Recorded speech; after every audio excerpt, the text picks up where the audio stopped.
मी प्रसिद्धा कांबळे. तुम्ही पाहताय लोकसत्ता ऑनलाईन. सध्या महाराष्ट्रात शेवटच्याच म्हणजेच 5व्या टप्प्यातलं मतदान पार पडतंय.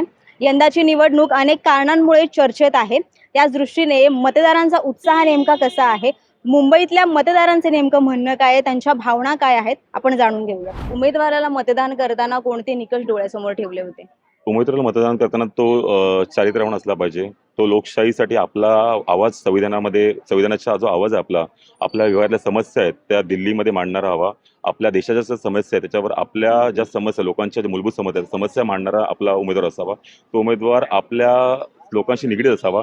तो ग्राउंड लेवलला असावा. 5 वर्षांनी त्यांनी आपला वोट दिल्यानंतर त्यांनी परत आपल्या त्या रूटवर येऊन त्या लोकांच्या समस्या सोडवण्याचा प्रयत्न केला करणारा असावा, जेणेकरून भविष्यात त्याला पुन्हा संधी मिळेल आणि पुन्हा तोच उमेदवार त्या ठिकाणी प्रस्थापित होऊ शकेल. अनेक ठिकाणी कमी मतदान सुद्धा देखील झालंय, तर तुम्हाला काय वाटतं नेमकं काय कारण असेल? मतदारांमध्ये कसली नाराजी असेल? मतदानामध्ये थोडंसं झालं, 2.5 वर्ष झालंय नगरसेवकचे इलेक्शन झाले नाहीयेत. डायरेक्टली आपण लोकसभेचे इलेक्शन लावलंय, त्यामुळे ती एक नाराजी असेल. आणि मध्ये झालंय 2.5 वर्षामध्ये पक्षफोडीचं राजकारण झालंय, फोडाफोडीचं राजकारण. त्यामुळे लोकांना हे झालंय. आणि त्याचं तारीखही रॉंग डिसिजन घेतला गेला. कोकणातली तारीख होती ती आधी नंतर घेतली चालली असती, कारण कोकणातली लोक कोकणातच स्थायिक असतात. पण मुंबईचा पूर्ण टक्का आहे जो मे महिन्यात सुट्टी पडल्यानंतर मुलांच्या शाळा सुटल्यानंतर डायरेक्टली कोकणाचा प्रवास करतात. त्या लोकांनी 4-5 महिन्यापूर्वी तिकीट बुक केली होती. त्यामुळे असे माझ्या पण बाजूला 3-4 लोक मतदार आहेत, ते लोक ऑलरेडी तिकीट बुक असल्यामुळे ती लोकांनी स्किप केलं आणि मतदान झालं नाहीये.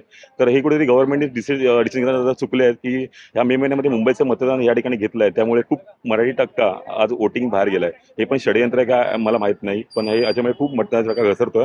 तरी पण लोकांमध्ये जे जागरूक वोटर्स आहेत, ज्यांना चीड आहे, ज्यांना परिवर्तन हवं आहे, काहीतरी बदल हवा आहे, ती लोक सकाळी 6:30 वाजेपासून स्वतः लाईनमध्ये उभं राहून मतदान करतायत. पण काय ठिकाणी असं थोडंफार काय याद्यांमध्ये गडबड आहे की तिथे कमी मतदानाचा टक्का होतोय. आप फर्स्ट टाइम वोटर है, आपने पहली बार वोट किया है। हर एक वोट की एक अहमियत होती है। तो आपके हिसाब से क्या क्राइटेरिया होता है एक कैंडिडेट को वोट करने का, या फिर क्या आपने किस बेसिस पे आपने वोट किया है? ऑब्वियसली अगर मैं फर्स्ट वोटर हूँ तो मैं यही चाहूँगी कि हमारा फ्यूचर ज़्यादा अच्छा होना चाहिए, हमें जॉब्स मिलनी चाहिए। जैसे कि अभी बेरोज़गार बहुत हो गया है, तो हमारा फ्यूचर देख के हम लोग वोट कर रहे हैं अभी के कैंडिडेट को, जो भी आने वाले होंगे उसको, कि हाँ हमें हमें एजुकेशंस में इम्प्रूवमेंट चाहिए, हमें जॉब में इम्प्रूवमेंट चाहिए, और बहुत कुछ है जितना भी है आज के युवा के लिए होना चाहिए। और वोट फॉर चेंज एग्जैक्टली कि मैं फर्स्ट वोटर हूँ तो मैं यही चाहूँगी कि युवा के लिए जो भी हो, ज़्यादा युवा के लिए होना चाहिए। तू मतदान केलंस का? हो, मी पहिल्यांदा मतदान केलं. मी फर्स्ट टाइम वोटर आहे आणि या मतदानामुळे मला असं अपेक्षा आहे की आमचं भविष्य उज्ज्वल होईल. तुम्ही उमेदवाराला मतदान करताना कोणते निकष डोळ्यासमोर ठेवले होते, किंवा त्यांच्याकडून काय अपेक्षा आहेत?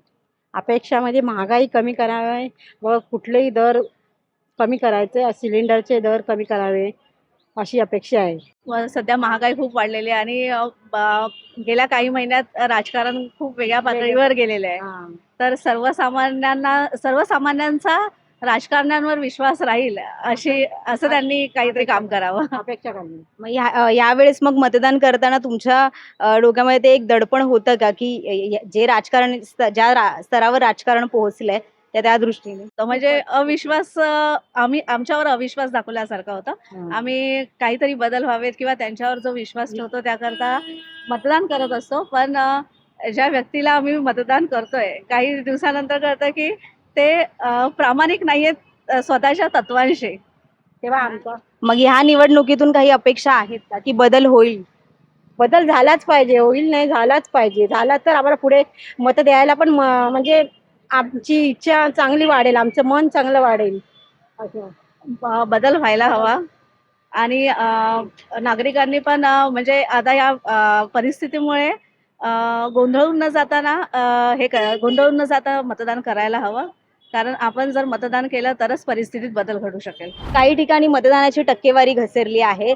अशा वेळी मतदारांमध्ये उत्साह कमी दिसतोय, त्याचं कारण नेमकं काय असेल, तुम्हाला काय वाटतं? काय आव्हान कराल मतदारांना? मतदारांना तर मी एकच आवाहन करेन, कारण आपलं एक मत हे पूर्ण देश बदलू शकतं. कारण ही लोकसभा निवडणूक आहे, तर आपलं एक मताने आपण म्हणतो ना की आपलं विकास नाही झालंय, तर आपलं एक मताने विकास होऊ शकतो. आपलं एक मत स्वतःच्या रक्षणासाठी असतं. तर मी प्रत्येक मतदारांना आव्हान करेन की आत्ताचं हे जे मतदान आहे, लोकसभा निवडणूक आहे, ही खूप महत्त्वाची आहे. याच्याने काय होणार आहे की आपल्याला एक म्हणतात ना सुरक्षित आपण कसं राहू शकतो, आपल्याला पंतप्रधान निवडायचं आहे, तो देश आपल्या चांगल्याच्या हातात जावं म्हणून आपल्याला वोट करणं फार महत्त्वाचं आहे. नंतर असं नको व्हायला की मी वोट नाही केलं, पण असं कित्येकदा होतं की आपण वोट करत नाही पण नंतर आपण ब्लेम करतो. तर ब्लेम करण्यापेक्षा आपण मतदान करा, आपण हक्काचा माणूस निवडून द्या. तर मला तरी असं वाटतं की प्रत्येकाने हे मतदान केलं पाहिजे. माझं गेल्याच वर्षी 18 इयर्स पूर्ण झालेलं आहे आणि मी आजच माझं पहिलं वोट करून आलेलो आहे. मी वोटिंग करताना डोक्यात ह्या गोष्टी ठेवल्या की मी ज्या व्यक्तीला वोट करतोय तो पुढे जाऊन माझ्यासाठी म्हणजेच एका स्टुडंटसाठी काय काय संधी उपलब्ध करून आणेल.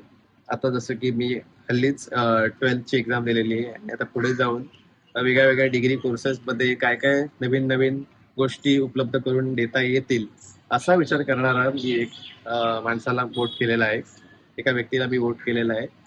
ती व्यक्ती स्वतः सुशिक्षित असली पाहिजे असा विचार करून मी वोट केलेला आहे. अक्षरशः सगळ्या मतदारांना ह्यांनी गृहीत धरलेलं की हा मतदार आहे, ह्याला काय पडतंय, त्या दिवशी ह्याला फक्त 2 दिवसासाठी बनवायचा राजा आणि तेवढा पुरता नंतर त्याला 5 वर्ष विचारायचेच नाही. पण ह्यावेळी असं होणार नाही. ह्यावेळी आमच्यामध्ये तरी म्हणजे यंग जनरेशनच्या मध्ये तरी आम्हाला आणि सगळ्यांनाच दिसतंय की किती घाणेरडं आणि किती गलिच्छ राजकारण चालू आहे. यंदाच्या मतदानातून, यंदाच्या लोकसभेच्या निवडणुकीतून कोणता बदल अपेक्षित आहे? बदल आम्हाला एवढाच अपेक्षित आहे की हे जे महाराष्ट्रात वातावरण चाललं हिंदू विरोधात, त्या हिंदू विरोधात जे यांनी साखळी बरसून ठेवली की हिंदू विरोधात मतदान करायचं. आमचं मत फक्त हिंदुत्वाला, आमचं मत फक्त संविधानाच्या रक्षणासाठी, आमचं मत विकासासाठी. आणि विकास कोण करतं ही जनतेला व्यवस्थित मत कळतं आहे. 10 वर्षात झालेला विकास जनता बघते, जनता अनुभवते. सर्वसामान्यांचे प्रश्न देखील यामध्ये महत्त्वाचे आहेत. तर तुम्ही काय सांगाल, मतदान करताना कोणते निकष डोळ्यासमोर ठेवले होते, उमेदवाराला कोणत्या निकषांवरती मतदान केलंय? नाही, विकसित भारतासाठी आम्ही मतदान करतोय. मुंबईचा विकास होऊ द्या, हीच देवाची कृपा असू द्या मुंबईवर. मुंबई सुरक्षित ठेवू द्या आणि मुंबईतील जनतांना त्यांना जे रिडेव्हलपमेंटचे प्रश्न आहे ते त्यांच्या प्रश्न मार्गी लागू द्या. आमच्या प्रतीक्षानगरसारख्या भागात जे लोक ट्रान्झिट कॅम्पमध्ये राहतात त्यांचे पण चांगले दिवस येऊ द्या, हीच अपेक्षा आहे आपली. मागल्या पेक्षा ह्या टायमाला भरपूर मतं आणि लोकांना खूप उत्साह आहे की काहीतरी नवीन होऊन द्या. जे आपल्या देशामध्ये जे कामं केलेली आहे, विकासाचं कामं झालेली आहे, जे सगळ्यांना माहिती आहे की विकासाचं कामं कोणी केलेली आहे, चाहे आमचे आमदार असून द्या, चाहे आपले खासदार असून द्या, जनता समोर बघताना आणि 4 तारखेला स्वतः सगळ्यांना माहिती पडेल. काका, तुम्ही मतदान केलंय का? हो, केलंय ना. काय सांगाल, उमेदवाराकडून काय अपेक्षा आहेत मतदान करताना? उमेदवाराने काय आता कामं तर केलीच पाहिजेत, त्यांना करत आलेली आहेत. त्याच्या पुढे पण त्यांनी जनतेसाठी कामं करायलाच पाहिजे. काही ठिकाणी कमी मतदान झालंय, काय वाटतं, म्हणजे लोकांमध्ये उत्साह कमी दिसतोय काय? नाही, आता काही आता हा सीझन असा आहे की ते लोक गावी पण गेलेले आहेत आणि काही लोक उन्हाच्या याच्यामुळे म्हणजे खाली उतरायला मागत नाही. उत्साह सगळ्यांनी आहे. उलट यावेळेला सकाळी 6 वाजल्यापासून लोक लाईन येत आहेत, म्हणजे याचा अर्थ उत्साह आहे. उत्साह नाही अशातला भाग नाही आहे. आता बदल तर व्हायला पाहिजे, कारण 10 वर्ष आम्ही पण दिली त्यांना. अपेक्षा आम्हाला सुविधा सगळी मिळावी, अपेक्षा बाकीच्या काही नाही, जास्त नाहीत, पण सुविधा मिळाव्या, त्या महागाई कमी व्हावी त्याच्यासाठी प्रयत्न करावा. हे वाढती महागाई, बेरोजगारी, त्यामुळे मतदान करावं की नाही असा मला दाखवा असतो. तरीही मी माझं कर्तव्य बजावून आले आहे, मी मतदान केलं आहे. हे होते मुंबईतील मतदार. यंदाच्या निवडणुकीतून त्यांना एक सकारात्मक बदल अपेक्षित आहे. त्यामुळे हा जनमताचा कौल नेमका कोणाच्या बाजूने असेल हे येत्या 4 जूनलाच स्पष्ट होईल.